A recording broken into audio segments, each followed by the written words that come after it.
The mortise and tenon joint is a cornerstone of woodworking, renowned for its strength and durability. This traditional method has been used for centuries, embodying a simplicity that belies its effectiveness. At its core, the joint consists of two parts: the mortise, a cavity cut into one piece of wood, and the tenon, a protruding piece cut to fit snugly into the mortise.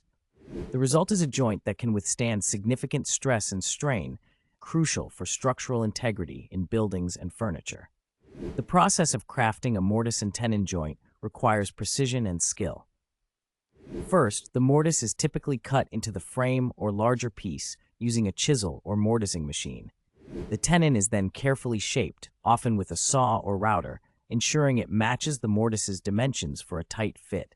Once joined, the connection can be secured further with glue or a peg, enhancing the joint's strength.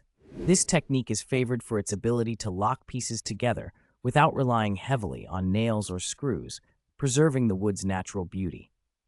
In modern carpentry, mortise and tenon joints are celebrated for their aesthetic appeal and historical significance, offering a timeless solution for woodworkers seeking both form and function.